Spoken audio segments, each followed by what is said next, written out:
All right, welcome everybody to another episode of Wesam's World. Super excited for our guest today. Whenever I have to print out a list, this person has done a lot with their life.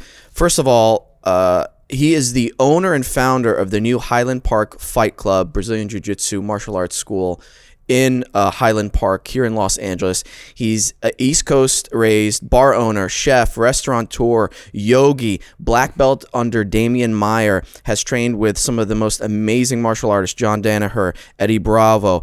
The list goes on, and I'm currently at Highland Park Fight Club. Jason, welcome to the show. Thank you so much for having me. This is going to be so exciting. First and foremost, while I was doing research on you, I realized you grew up in the restaurant industry. I did. And fun fact, my parents owned a restaurant for 25 years in Tulsa, Oklahoma. Amazing. So I started working when I was like 10 or 11 in there, immigrant parents. Mm-hmm. And there's something wonderful about being raised in a restaurant and working in restaurants. It can be hell. Yes. You deal with some of the best people and the worst people all in the same night sometimes. True. Yeah. And I want to talk about your experience starting off so young, because I think that's crucial in how you developed into the person you are today. Thanks, man. Yeah. I was raised by a single mom. My mom, Nancy, is, my best friend. When I was a kid, she actually had 5 jobs.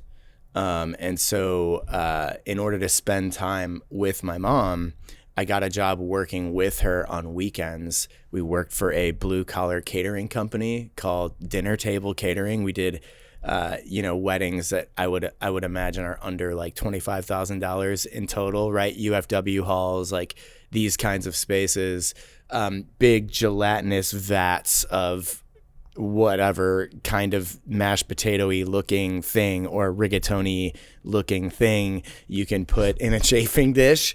I started off in the restaurant business at 12, and I've had every single kind of job you can imagine in a restaurant. I've washed dishes, ran food, bussed dishes, and then I worked my way up throughout the years. Yeah.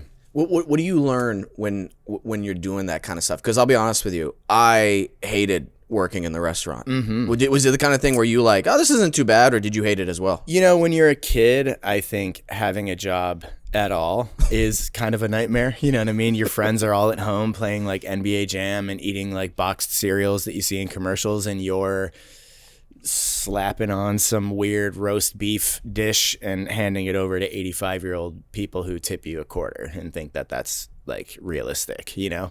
I think that what the restaurant business teaches you in general is like essential people skills, like learning to deal with a bunch of different kinds of personalities. You said, it can be a nightmare and beautiful all in one night. It can be a nightmare and beautiful all in one conversation, all in one meal, but you learn tenacity and grit. You learn how to multitask. I think one of the things that over the years has just kind of bled over into my life from the kitchen is the idea of mise en place. Like, what? Yeah, it's a French culinary term that means everything in its place. And the idea is, to put it simply, if you have a station, right, you're cooking on a line, you take the time to set up everything before you begin service, right? And I feel like this is a good way to just live your life. So when I wake up, I have like a checklist of things that I do to kind of ensure that my day starts off uniformly, right? So I like make my bed. I make sure that I do my laundry. Like, it's literally like setting up your space to work for you as opposed to being reactionary. Dude, I fucking love that. Yeah. And it makes sense, right? Mm-hmm. But I feel like the enemy of that is laziness. Mm-hmm. Or disorganization is another way to say it. Like, laziness, absolutely. But there are a lot of like lazy people who find themselves failing up, right? I think what mise en place does is it sort of dummy proofs your day. Right? So that you know where everything is, and it kind of like helps you navigate those weird moments throughout the day that were unexpected in a more graceful way.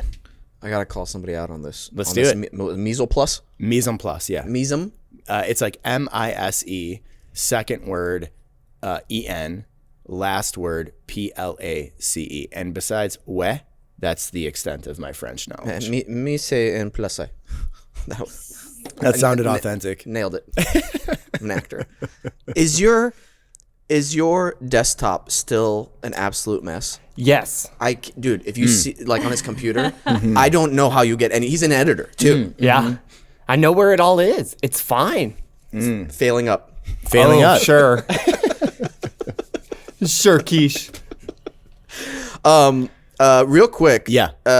I'm excited for you to get done with your tattoo because I still haven't rolled with you yet. Oh yeah. Yeah. And I'm excited to see what that brace for impact moment is going to be like for me. Sure. Yeah. So when is it done? I'm actually going right after this interview. His studio is very close by on Ventura Boulevard. It's about a 10-minute drive from here. Sweet. Yeah. His name is Horisuzu Taku. Yeah. I'm very into Japanese classic tattoo and have been for the better part of like 25 years. He is a world famous tattoo artist, the protege of somebody who's considered to be the best Japanese tattoo artist of all time. His name is Horiyoshi III, right? So Horisuzu Taku, he tattoos at a place called Unbreakable Tattoo. Actually, you go through the tattoo shop and up some stairs, right? It's very, very ominous, and into like a back house studio. And that's where he tattoos you. But yeah, I to answer your question more directly, I think I have like 4 to 5 sessions left, but as time goes on, my ability to lay for long periods of time becomes shorter and shorter. Like, Why? you know, he says it's pretty typical. I think of it as like fatigue, right? Like your body, there's a weird concept that people have that like when you endure pain, your body somehow becomes like more receptive to dealing with it. And I think that's absolute nonsense. Your body has memory, and when you experience pain, your body remembers it and is like, I don't really want to do that again. So I think early on in the process, right, I was like, yeah, I can sit for 3 hours, and then I'm like shaking and like having like adrenaline spikes and like low blood sugar, and where the tattoo artist is like, we're going to stop right now. I'm like, I don't have to be tough. I'm not. 1 hour is my limit. This is so interesting. There's 2 things that came up with this. The first one being, have you heard of the Blackout Project? It was this extreme tattoo movement in Italy. Vice did a little story on it, and it's gnarly, man. They take they're just trying to black out people, but it's not a pleasant experience. I mean, they're like, and there's like 2 people working on one, and they're crying and they're holding them down, and it's like you have to sign a waiver and all this stuff, and they're yelling at it. Gets intense. It's like this crazy experience of what the human threshold can withstand. I think you'd dig it, at least just to watch it, just be like, whoa, this is nuts. Yeah, now that you mention it, I know a few people who have like little pieces of blackout work done on their body. In fact, I have a bartender who works for me named Mel, and she's got a whole sleeve blacked out, and I've been incredibly impressed, like knowing what shading feels like on the skin. Like for people to be able to do that takes incredible tenacity. Japanese tattoo is somewhat similar, I'm not gonna lie, in the sense that it deals in negative space. So it's not so much like the artwork that creates the piece. It's like the parts of the skin that don't have the artwork that creates the piece, right? So most of my back, as you can see, all of my arms essentially are covered, right? So it's pretty similar. These little spaces where you can see skin coming through, that's the negative space. So you can see how Japanese tattoo utilizes like the skin that's not been inked as part of the piece. Yeah. But mostly I'm covered. I mean, it's painful, man. Well, the second thing that popped up is I teach acting as well. Awesome. And I've had new students come in and who have started to really experience what deep waters feel like. And those deep waters are real emotions, fake circumstances. And I've had students come up to me personally and be like, I've never felt that doing that in a scene. I'm like, that's acting. That's the horse you have to tame. That's the wild horse that you have to control and manipulate and sometimes let free at certain times. But do we have to take a quick break? Okay, we'll be right back after this quick commercial break. And we're back. So they come up to me and they're like, it was scary. Am I supposed to feel like this? I feel uncomfortable. I feel like everything you're feeling is normal. That's the first time you've ever gone that deep. So some people, they don't want to go back in there because it feels so visceral. And I'm wondering if their body's like telling them, no, this feels too real. And so now that you said that, I'm thinking I have to implement something to help their mind tell their body, being like, hey, this is okay. We're in fake circumstances, but I need you to do this right now. Kind of parallels to Jiu Jitsu, maybe pushing through certain tribulations. I don't know. What do you think about that? Yeah, I've always found that actors are, first of all, very, very special people. I think there's a... Thank you. Yeah. I know, for sure. I'm going to shower you with compliments right now. No, look, man, LA is interesting, right? I mean, I'm a New York kid. And I think there's a different respect, both in hospitality, but also in performing arts on the East Coast. And I have always found actors to be extremely disciplined people, people who test the boundaries of their own personal growth, being able to get in touch with those emotions, being able to stay present. These are qualities that are important for jiu-jitsu fighters as well. So there is a definitive parallel between them. And when you're talking about pain, whether it be physical or emotional, right? You said real emotions, fake circumstances, right? I think there's like a conversation that happens between our bodies and our mind, right? And that fight or flight response mechanism comes into play. Jiu-jitsu, probably much like refining your acting craft, is a vehicle to bring you into the present and kind of force you to stay there. In a fight, when you're present, you have the ability to turn dangerous circumstances into opportunities. It's in the moment that you actually are not there anymore. You're off thinking about dinner or what time you want to put your kids to bed or all the things that you need to accomplish tomorrow that you're the most vulnerable, right? It's in that moment that people can take significant advantage of the situation. And so I have always felt a deep respect for actors. In LA, especially in my business and hospitality, there are these sort of like cliches, right? Like, oh, he's an actor, right? That means he's going to show up to work late, or that means he's going to need to cancel on a regular basis to go audition or whatever. And I've always had the opposite sort of thinking process. I'm like, actually, if that person's an actor, like an actual actor, they're probably always going to be early. And they're probably always going to make sure that the job is done well, because all of the working actors that I know are highly disciplined individuals. Couple things. First of all, thank you. I wish that all actors adhered to that kind of lifestyle. And that's something that we try to implement at IDSA, and also like this other place I teach at the prep, where, you create the reflection, whether you want or not. You represent all actors. When, if somebody's never met an actor before and they meet you and you're showing up late, they're going to think all actors are like this. Usually, that's the way it works.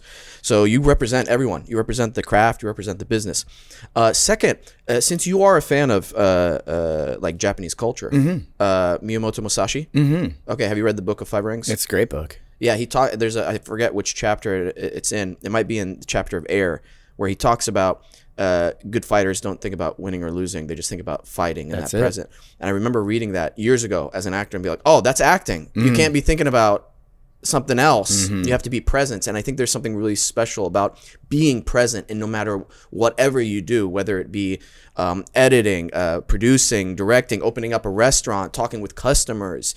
There's this there's this mandatory, I don't want to say path, but it's just so simple, but it's so hard for people to implement, staying in the zone, just being here. You know what I mean? If I'm thinking about right now with you, like, I don't know, like I have like all this acting work I need to do when I leave, then this is going to be shit, you know?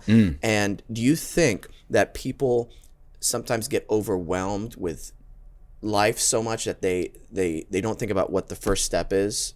And so they start thinking about everything else, and they're like, well, I can't do anything. And so they just kind of falter there. Do you think that's a connection there? You know, it's a great question. I feel personally that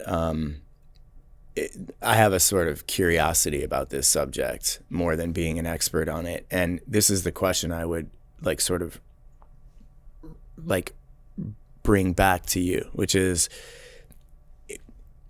first the statement. I think if you look through human history, right, we, in order to survive, need to be thinking about our next meal. Where is the safe place to sleep tonight? Are there predators, right? So it's almost, I wonder, right, if it's almost ingrained somehow in our DNA. We know we have fight or flight response. And so the idea of living in the future is somewhat necessary for survival, right? The way we've built our lives in a modern sensibility, right? Everything is about like the next thing, right? People's attention spans are very short. And I'm not commenting on whether or not that's a good or a bad thing. I don't know where we're headed, right? We're all headed there on the same train. But I do find it interesting that human beings are often drawn towards activities that force them to be right here, right now, right?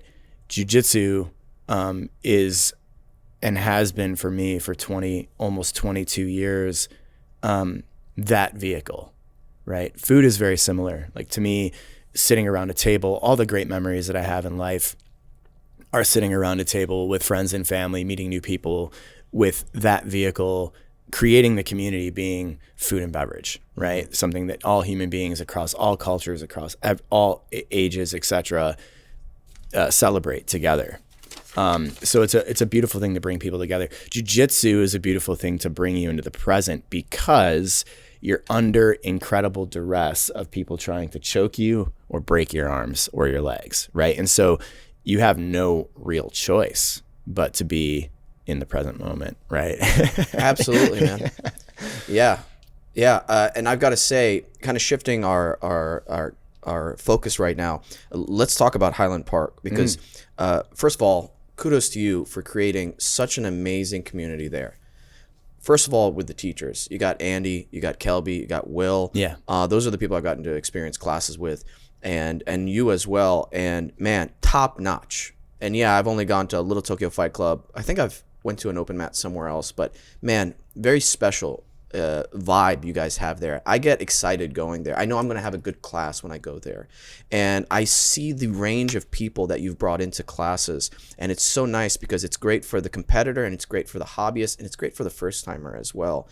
And there's so much space, which I love because Little Tokyo is so confined. And I started off there, so I'm like, okay, this is what it's like, you know. And then when I've gone to the other open mat, it was kind of still a smaller school, so I keep bumping into people. But having the space, I'm like, oh my god, this is so nice. So kudos to you. Congrats for doing that. When you were the genesis of opening up your own school, I want to know what compelled you to do that as a black belt and as a practitioner. Yeah, so I started jiu-jitsu in 2003 at Hicks and Gracie's Academy in West LA. The school, I think in total was about 450 square feet, a tiny, tiny mat space. So when What you're is talking, that like? When people say square feet, I feel like an idiot. well, like let me put it to you. I really do. I don't know what that means, or there's no image in my mind. So is that like triple this size? It's like what you experienced at Little Tokyo. Okay. Right? But the thing that's interesting about it being Hickson's school is that Hickson is by far and large considered to be one of the greatest jiu-jitsu fighters of all time. He's an icon, right? So for him to have this like little school, so intimate, not really trying to monetize jiu-jitsu, right? Jiu-jitsu at that time was like most people would take one class and quit, right? There was nobody like marketing, like we can build this thing, we can give this to all kinds of people. It was like, hey, you come in here, you're thrown right to the wolves. If you come back for a second class, God bless you. You know what I mean? Like it was like that. It was like the cool kids club for not cool kids that like nobody wanted you to be a part of unless you really could earn it. So I did my first year there. And by the way, on the square footage tip, I'm the same. I say it acting like I know what I'm talking about, but in reality, that math doesn't math like in my brain. You did it very well, though. I believe Thank you. Yeah, Yeah. Like, come on, man. It's like dribble. Fake it till you make it, dude. You know, I pretending to be a GC over here. No, for reference, it was probably just like slightly bigger than Little Tokyo. Okay. But the point is, it was very small. I was in LA for that year, and then I moved back to New York City, where I started training with Renzo Gracie and John Danaher. Yeah. What made me? I'm sure we're going to talk a lot about the history, if we can do it right now, if you want to, or you can prompt with questions. But like the history of me training with all these different people and moving around the country specifically to train with people, I became obsessed with jiu-jitsu. So in a distilled way, what made me want to open Highland Park Fight Club was my students. During the pandemic, March of 2020, when the closing order happened for restaurants, bars, etc. in LA, obviously all of us, regardless of what your occupation is, we're trapped at home. And for a person who had spent the better part of roughly half my life training jiu-jitsu, which is an art that requires other people's bodies, it requires close, intimate contact. When you can't be within 6 feet of people, it makes it impossible to do. It created a shift, I think, I'll speak for myself. It was very difficult, man. Something that seems so simple and that we clearly take for granted, right? When it's taken away from you, is devastating. So there was a moment there for me where I was really struggling. And Andrew called me up, and it was like fate. Like he didn't really know what I was experiencing in my personal life, but he was like, hey, I really miss jiu-jitsu.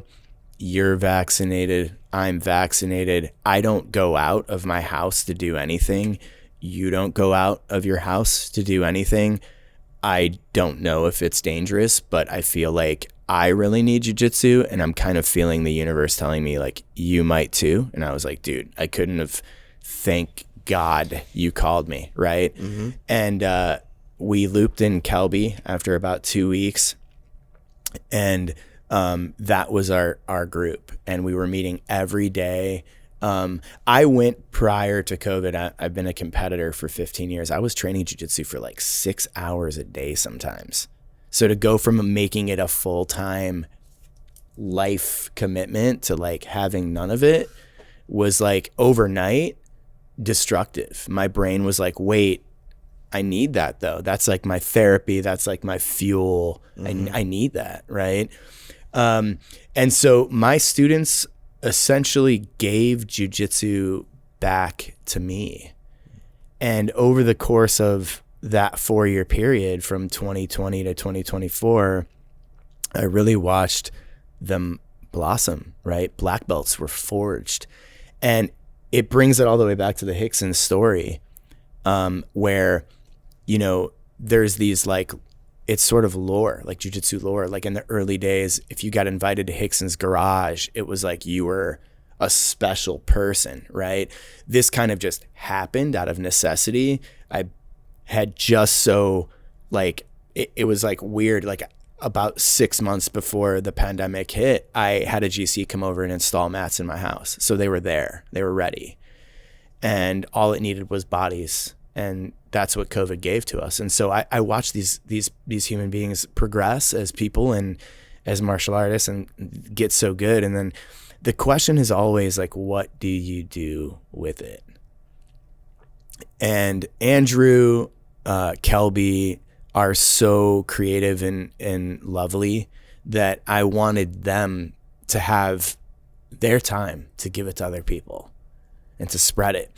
And it was sort of not circumstantial. It was like very specifically done that we would bring this to the community of Highland Park, because that's where we live.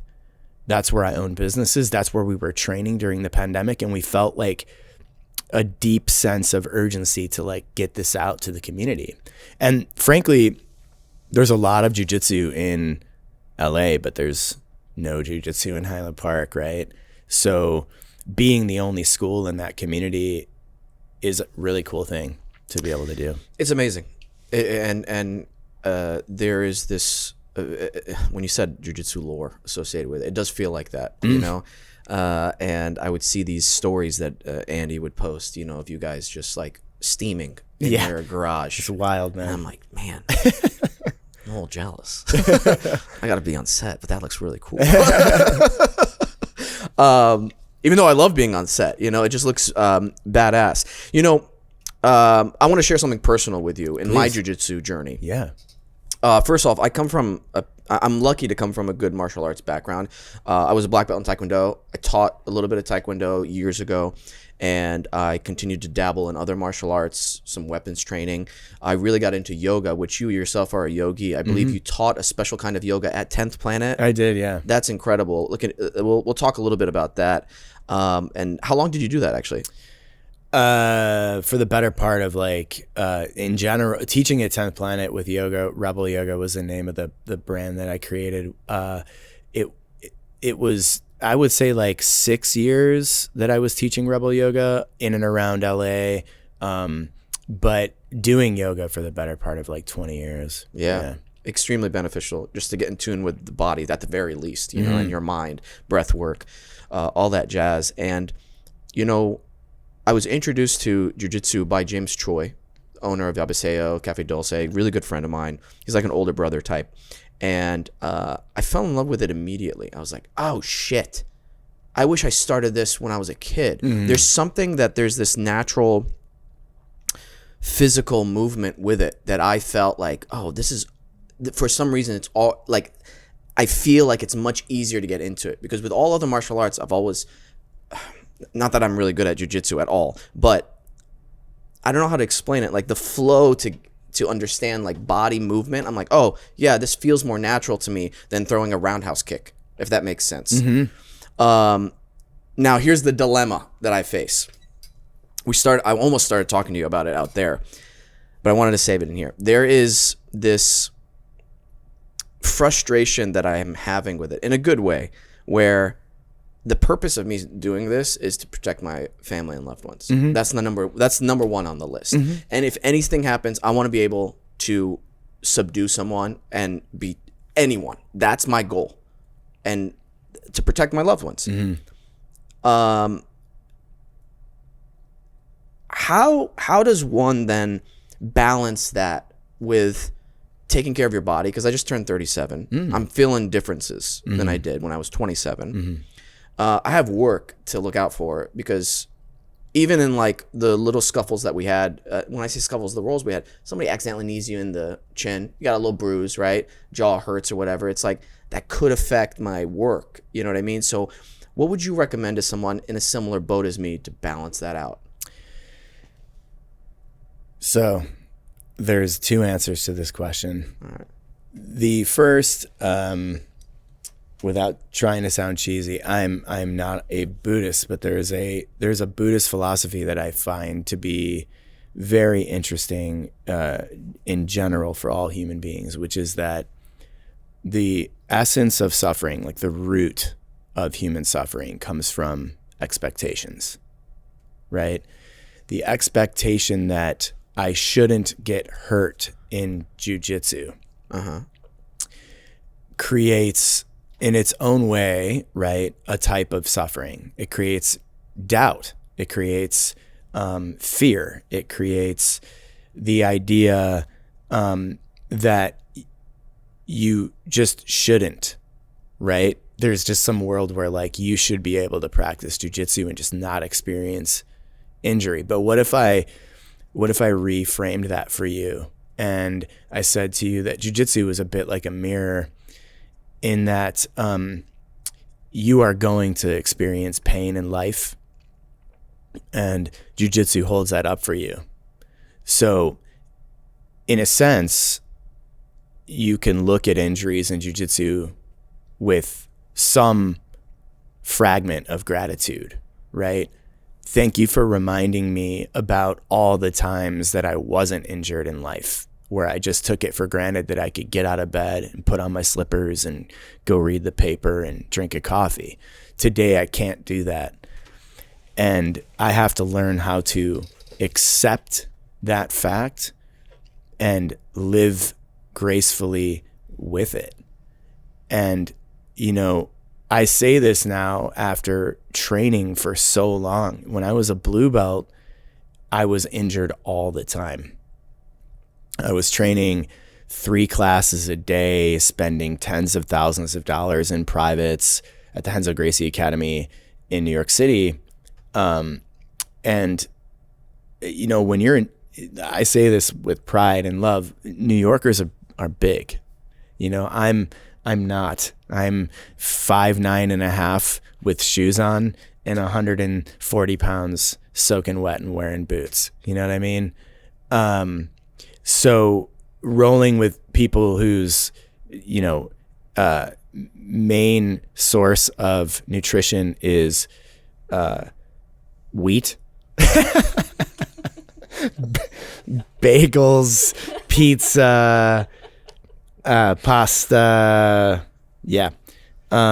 all the things I love. You know, I was always the smallest guy in the room and getting smashed on and getting silly injuries, not just significant ones, but silly ones, nagging injuries. And then you're walking around, you're carrying bags, you're getting on the subway, your shoulders hurt. How does this all work, right? And I remember being in physical therapy for an injury that I had on my shoulder right after I got over like a 1.5 year long ankle injury, right? It was just like permanently injured. And I remember my wife Heather asking me, why are you still doing this? Like, why? Like, what are you doing? My mom wants to know, like, everyone wants to know, like, are you okay, right? And I think my response was super genuine. I was like, I think I'm okay for the first time in my life. I'm just bitching about all these injuries because I haven't learned to just like accept them as part of life. Yeah. You could get injured realistically, like doing gardening today, right? Age is a funny, fickle thing. You can bend over to pick up something off the grass and that's it for 6 months. So knowing that is a reality of life, why not just spend time doing what you love? And if you get injured doing it, it's just part of it. Yeah. I hate that answer. No, I'm kidding. No, you're right. You're right. I got to stop being a bitch. No.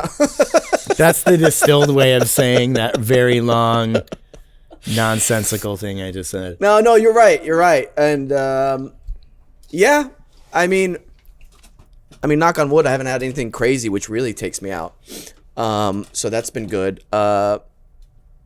So yeah, I mean, if it's little injuries, then I'm thankful for that. Mm-hmm. I just got to make sure it's not nothing major. Yeah. To stop me from my livelihood. I get that. Yeah, I get that.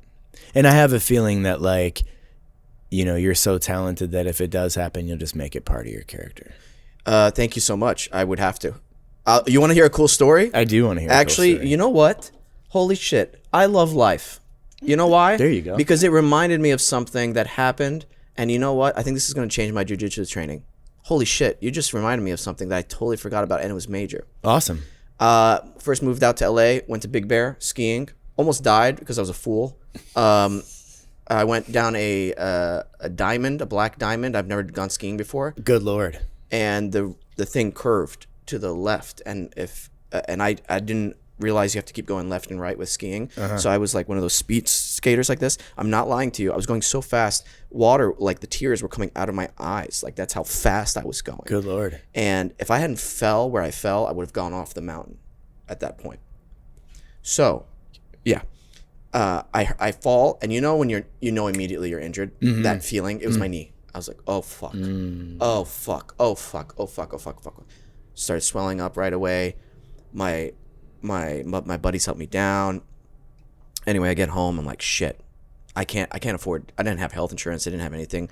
Talked to a family friend who was a doctor, and he's like, if it still hurts in 6 months, you probably need surgery. And he's like, just take it easy. I'm like, what? Like, okay, I'll wait 6 months. Mind you, I was still serving tables. Oh yeah. And I drove a stick shift. So that was that fun. Leg all the time. Yeah. I had my first audition for a guest spot role, my first ever audition. Oh wow. And it was for The Mentalist. The audition took place with me sitting, so it was fine. I could fake walking in without a limp. But I booked it, which was awesome. But for the actual shoot day, I had to run, get slammed on a car. Oh man. And I was like, no, I want to do my own stunts. This is my first time. I'm going to do my own stunts. So I took a bunch of ibuprofen, wrapped that fucker up, and did it. Next day, of course, it was swollen again. I was like, all right, it was worth it. But yeah, I'll make it work. Basically, that's what I'm saying. Right? So, yeah, I totally forgot about that story. Yeah, I mean, look, Okay. you in that moment, you learn something about yourself, right? That you can make shit happen no matter what the circumstances. Yeah.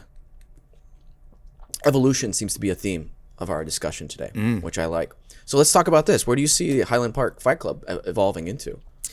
Multi-chains all over the world, right? I'll say this, man. What's very unique about Highland Park Fight Club, so there's 4 partners. There's Andrew M., Kelby Wood, myself, and Will Allen. All 4 of us are business people. We're creative. We have careers outside of the academy. That creates a very interesting dynamic, because if you've trained at many places that exist in Jiu Jitsu, most people are overwhelmingly focused on monetizing it, right? And in very sometimes inauthentic ways. So for example, the kind of check system. You come into an academy, you put your name in a computer, it logs the fact that you were in class that day. How do you keep people motivated to keep coming back to something where they're getting injured, they're getting confronted, their egos are getting destroyed? Jiu-jitsu's tough, right? How do you keep people coming back? Well, you promote them. You give them stripes on their belts, or you give them a new belt, or it's like unlocking a new key, right? And even though we're all like discerning adults for the most part, that system puts you right back in the seat of being a kid, like, right? We don't need to monetize this academy. So it gives us a really interesting opportunity to focus on things that we find important. And the number one thing that we find important is culture. Jiu-jitsu was created by physicists, scientists, people who are physicians, right? Deeply educated human beings in Brazil. And it was developed with in mind making sure that smaller, weaker individuals in very compromised positions could use leverage, which is just physics, basic physics, right? Use leverage and technique to not only survive these terrifying incidences that are happening in real life, but also to potentially win them. And that's the first time in the history of martial arts, right, that we really saw that.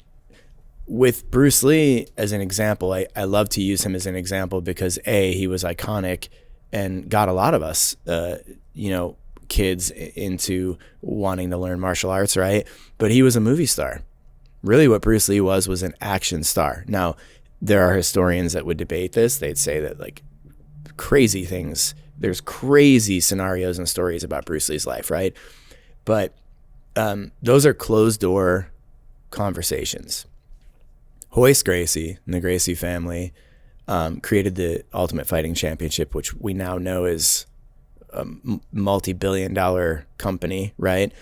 But when it started off, it was extremely controversial. People were calling it human cockfighting. They were saying it was immoral, etc. And it looked a lot more like a street fight. Here's a 6'3". Oh, we got to take a break? Yeah, if you don't mind. Yeah, sorry to interrupt pause. you. I have a pause switch. I can do it. I like the way you said that. Okay, we'll take a quick break. And we're back. Unpause it if you don't mind. Sorry. Unpause. Yeah, so he's really the first person that's 6'3", 170 pounds, just a tall, skinny guy, right? Wearing a traditional judo kimono, if you will, jiu-jitsu gi, coming in and facing guys like Chemo and Ken Shamrock, who were clearly on performance-enhancing substances, right? And winning these fights in dramatic fashion, right? I think that was the first time that all of us could see that martial arts were in fact real. And so I became, this was 1993 when I saw this on VHS. I remember me and a couple of my friends, I can actually remember like who was with me and everything. We went to a Blockbuster Video and we borrowed the cassette. That's nice of you. Yeah. We probably rewound it before we returned it, just so to be clear. Yeah. But we borrowed this cassette and we just watched it, and we were trying to like on carpet, like mimic what we saw on video, which did not work whatsoever. But yeah, I mean, I think that I forgot the original question. I think you did too. Yeah, I was on this journey with you. We're very present. So I forgot present. what happened in the past. I don't look in the rearview mirror when I drive, man. I'm straightforward. Why bother with what's behind you? Yeah. It was the future of... Highland Park Fight Club. Yeah. So I think that the future of Highland Park Fight Club is really like an opportunity to thank you, because this actually does tie into the hoist conversation. That vision, that image, that iconic vision of like regular people being able to succeed in these very difficult situations where they should not by any means on paper. We want to give that to people. There's nothing interesting to me if jiu-jitsu is just another thing that the richest, strongest people with access, over access, get to do, master, and then inflict on everybody else. It's just another thing, right? There's nothing interesting about that to me. But there is something extremely interesting to me about people who are just going to work at the bank, that don't lift weights, that are not athletic, that are not born with these natural gifts or have these accesses to. I want them to get really good at it. And I think that's what's so cool and unique about our school, is that the main focus is not monetization of jiu-jitsu, but creating a culture that gives jiu-jitsu to regular people. And Highland Park is kind of the perfect place to do it, right? Because it's sort of an epicenter of creatives, of like-minded individuals, of people who, want to get personal and connect. And I think we're like that too. And I think we want to give that to those people. I love it, man. I love it. We're going to get a little controversial. Let's do it. All right. Why not? Worst BJJ submission. Go. Worst meaning like just the most painful? Or am I just supposed to like... Whatever. Worst in terms of like something that doesn't work. So like, you know what I mean? Like something that you hate. Like it's like there's too many flaws in this or something. I know that's a worst BJJ submission. Yeah. So I'll answer it like this. I think that submissions, the goal of submissions is to definitively finish a fight, right? I know that if I choke you unconscious and you go to sleep, fight's over. Won't happen. Go ahead. It's never gonna happen. I'm totally kidding. By the way, Let's say not you in particular. Let's say the royal you. Right. Yeah. Okay, that's if fair. I choke unconscious the royal you, I know that the fight is over, right? And what happens, which is something that no one ever really talks about, what happens when you're unconscious is totally up to me, right? Good things can happen or bad. So that's a definitive way to finish a fight. I know that if I break your feet or your knees or your shoulders or your wrists, that even though you may be able to continue, it's very unlikely that you'll be able to be effective, right? If you have a broken wrist, how will you knock me unconscious? If you have a broken leg, how will you chase me when I run away, right? So I know that there are things that do work. To me, submissions that are focused on a pain response only will get you taps in a gym because regular folks need to go to work tomorrow, right? But that is not the essence of good jiu-jitsu. Good jiu-jitsu should definitively finish an altercation. So, right, to answer your question in a distilled way, there are submissions that I think are very cool, but I've heard famous instructors say, I don't know what would happen if I keep squeezing. I guess your spine would snap in half, right? But jiu-jitsu is science. Like, is everybody's spine going to snap in half or just me because I'm 135? Do you know what I'm saying? So the twister, right? Yeah. It comes from wrestling. Eddie Bravo made it famous, right? Very, very cool submission. Very, very cool thing to work on. And it is very controversial. What I just said will get a lot of clickbait if people who are big fans of that system hear it. And I think it works, right? So I'm not even debating that. But whether or not it would work to finish something when there's not just a simple pain response required to stop the fight is my question. Yeah. Okay, that's fair. The twister. Twister. Yeah. All right. Yeah. All right, get ready. I know. Joe Rogan podcast is going to just light up. Yeah. I'm assuming you watch the UFC fights. Yeah, from time to time. absolutely. Yeah, my instructor is my master, my teacher, Damian Maia, is a UFC fighter. I've been around UFC fighters for 20 years, coming from Renzo's. I got to train with GSP when he was a purple belt. Oh, whoa. Oh, yeah. That's awesome. Matt Serra. I mean, I've trained with gajillion UFC fighters. Wow. Yeah, it's been really cool. So here's something that I always find interesting because with acting, and I parallel a lot because it's something that's in a phase of my life, especially now since I've been teaching acting, where I've been finding more and more parallels with other like crafts and everything like that. Cool. So whenever you work like a really good actor, who have I worked with in the past that really, really blew me away? Dylan McDermott. I was like, oh, this guy's an actor's actor. Like, I feel him. You know what I mean? Or Christina Hendricks. Like, Right on. I mean, just like, it makes me better. Like, I feel like a better actor when I'm with them. Like, when you're training with George St. Pierre, do you feel that? Do you feel like, whoa, this is a different type of, like, pressure, or these are really deep waters? You know what I mean? Absolutely. One of the things that makes jiu-jitsu so super duper cool is that you'll just never be the best at it. You never will.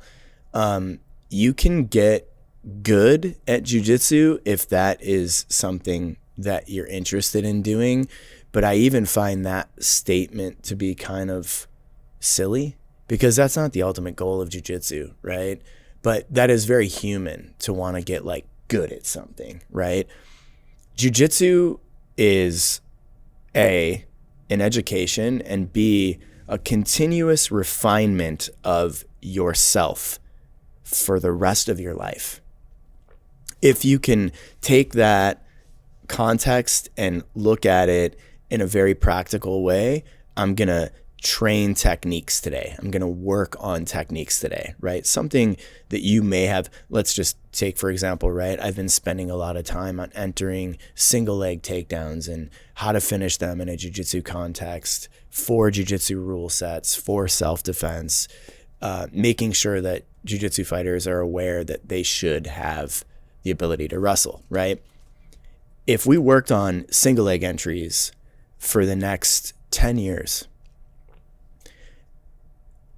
your evolution would only be going towards refinement. It's never going to be perfect. And that sort of idea makes jiu-jitsu so beautiful and so different from other things that exist in life, right? As people, it's natural. We want to get talented in the thing we spend time on, right? For example, part of my family is Italian. During the pandemic, I grew up even before I was 12 working with my mom, with my nonna in a kitchen, learning how to make food, right? That's a natural part of growing up in that culture. I always knew how to make pasta and I always knew how to make pizza, but I didn't really know until I went and got myself an education, right?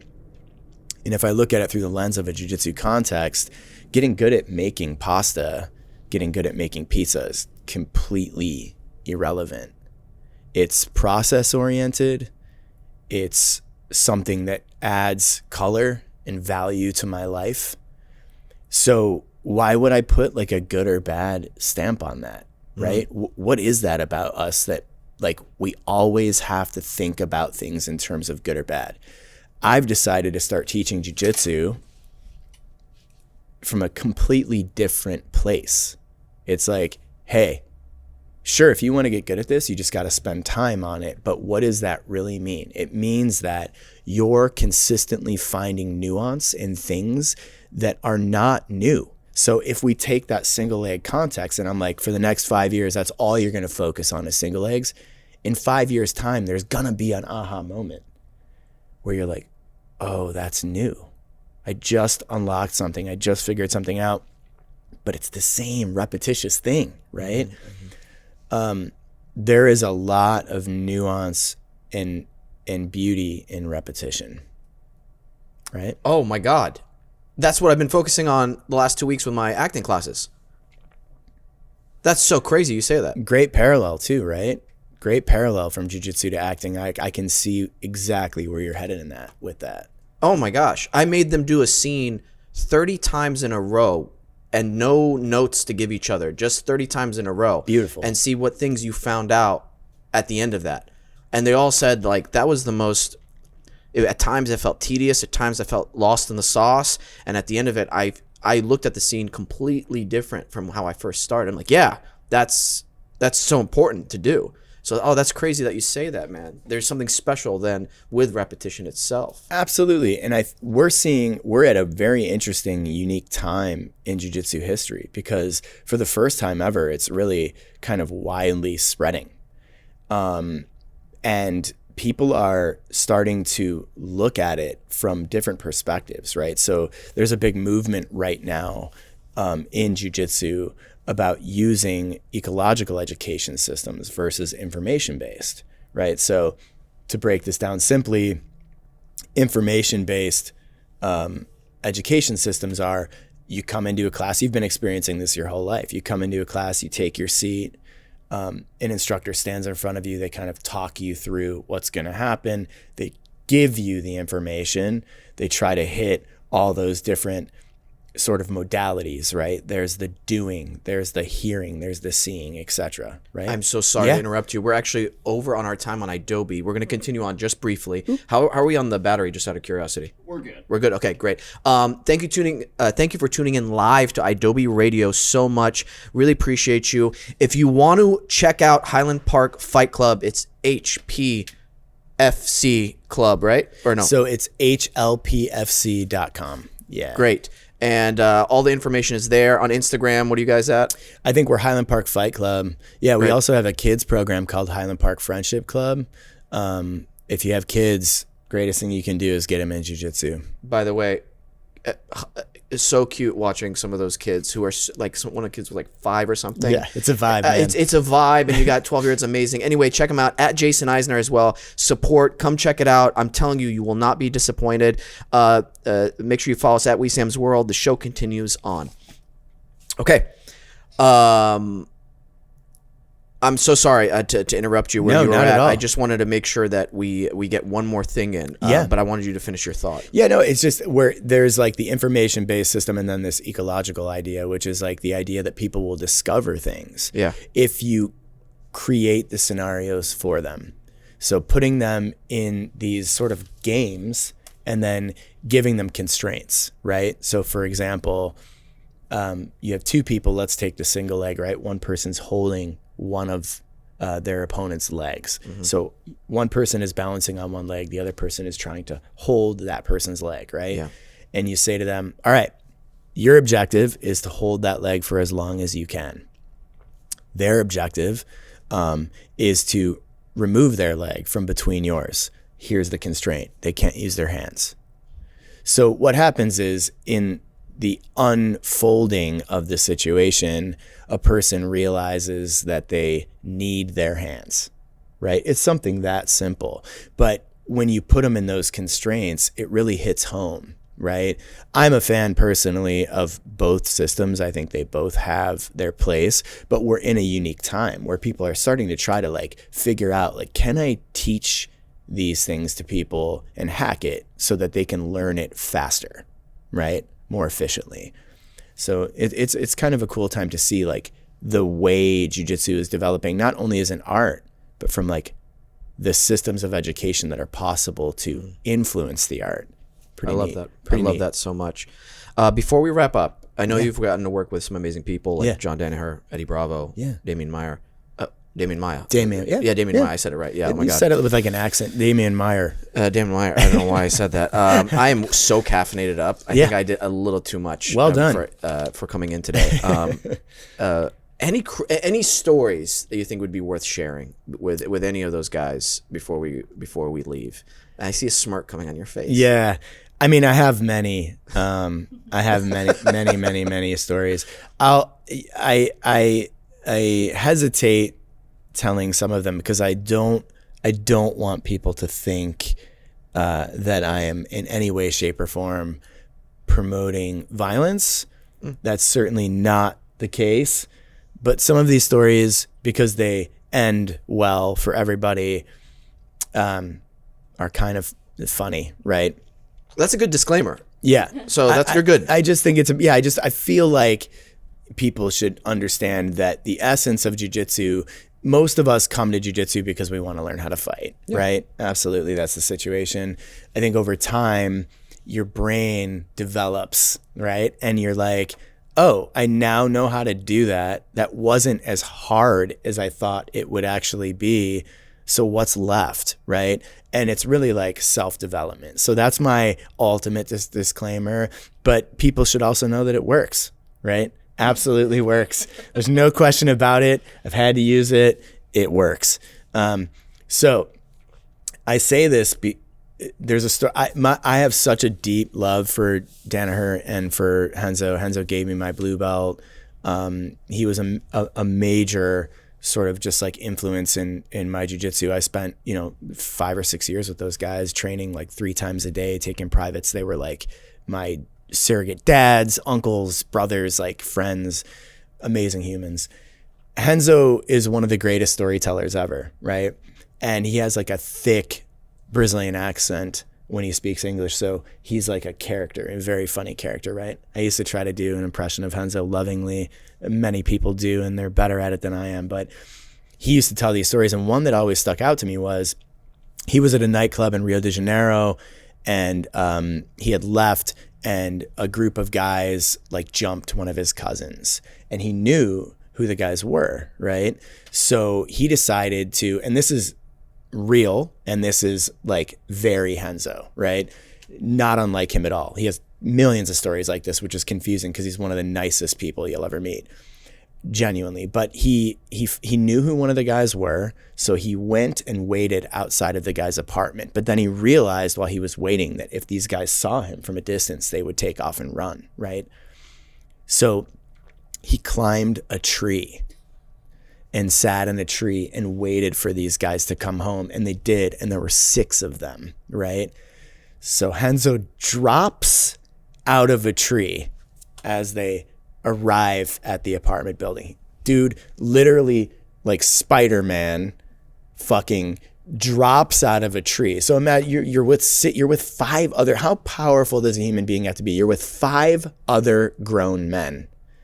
You get back to your place, a dude falls out of a tree, everybody shits their pants, like literally terrified, because the Gracie family is iconic in Brazil. If you know who they are, you know not to mess around. They're like a clan of samurai.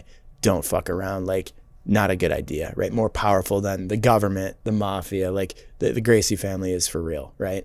So Renzo drops out, and in a very Renzo voice, he's like, "One of you guys, John, my brother, John, my cousin, I'm gonna fucking murder you, all of you. You're all gonna die now," right? That's like Renzo's voice, right? So he's telling the story in that voice, right?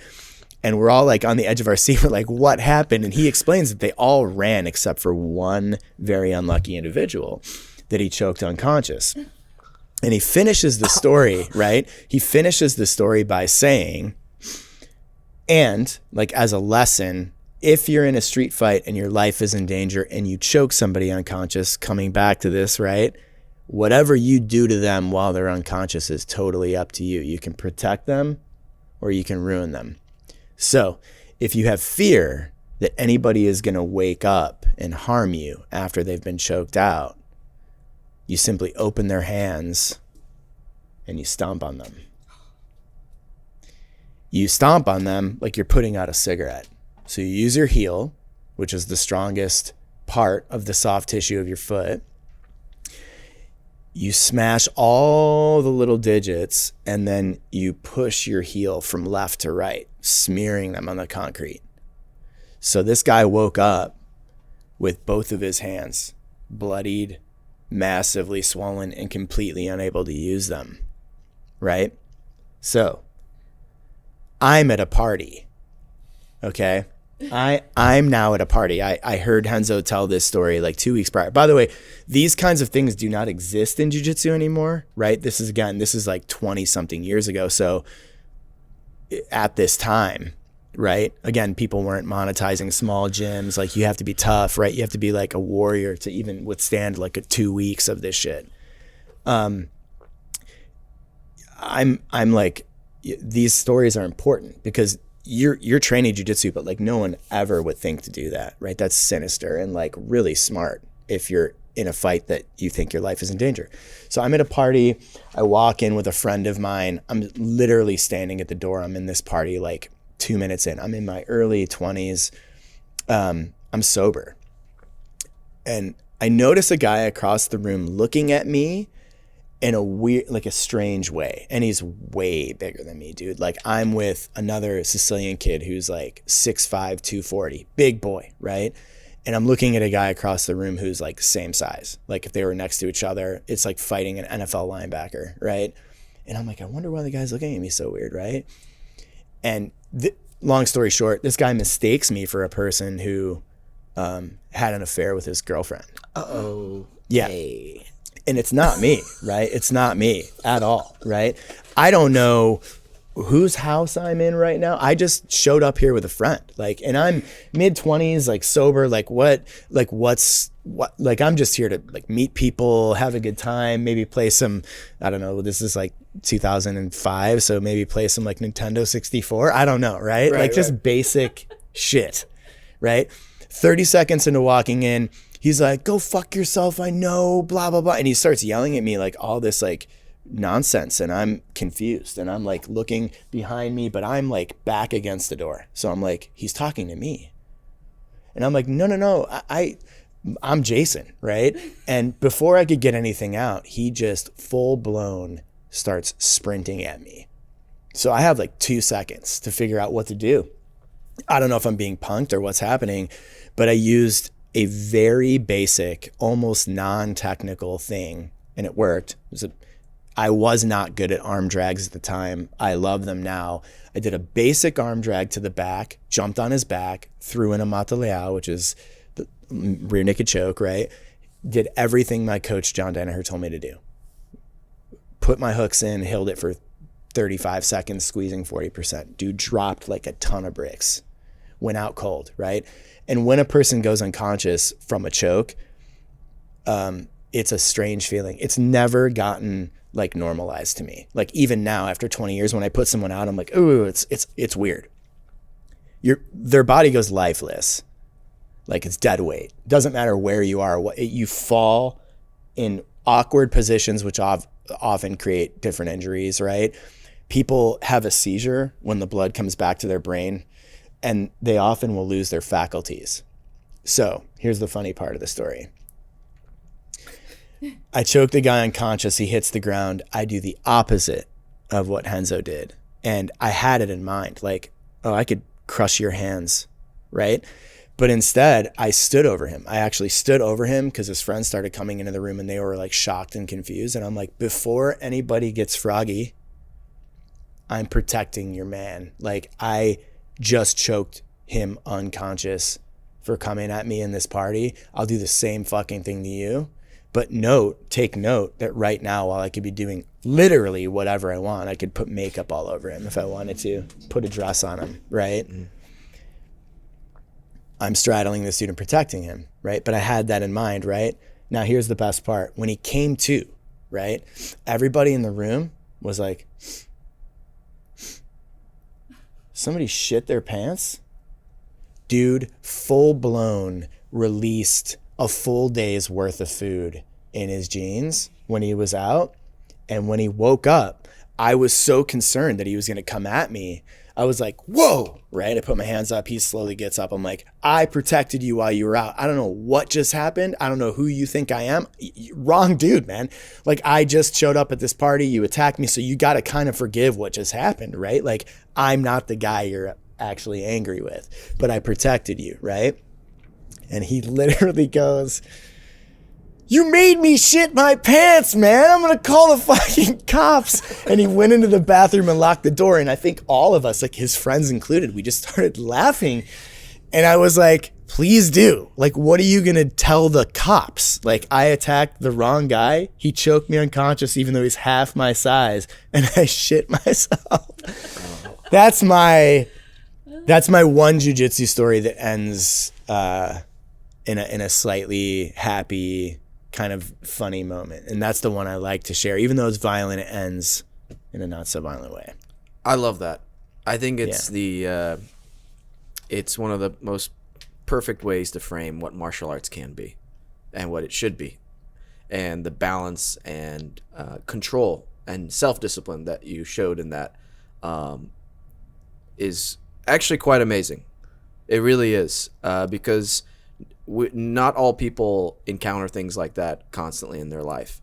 And for someone, who knows, maybe it's someone's first time encountering something like that, and the animal instincts take over and they do stuff that's even worse. So I think self-control is one of the most important things when it comes to that. And yeah, man, I think Highland Park Fight Club definitely helps with that. Thanks, man. So, hey, it's seriously, it was an honor having you on the show. A lot of fun. Thanks for having me. And it's an honor going to your school, and I can't wait to learn more, experience more. And yeah, man, it's really a blessing what you guys have put up there. And I hope more people come. And yeah, thanks again. Thank you. This has been a blast. Appreciate it, man. Yeah. Thank you guys all. Appreciate it. Yeah, of course. Again, at Jason Eisner on Instagram, correct? If people want to check out Block Party, yeah, that's your yeah, it's a craft cocktail bar, neighborhood bar in Highland Park on York between Avenue 50 and 51. Yeah, check that out, please, at Block Party. Highland Park Fight Club, sign up. You can find them on Instagram as well. I think that's it. Yeah. All the major endeavors that's that you do. That's all the major endeavors. Peyton, play us out. Great. Hey, thank you so much for tuning into the show. Really appreciate you guys. If you enjoyed today's episode, please subscribe. Hit the like button. It helps with the algorithm and everything. And join the Wesam's World family. We'd love to have you for some more cozy, feel-good times. Other than that, always remember to listen, think, and then talk. Bye, guys.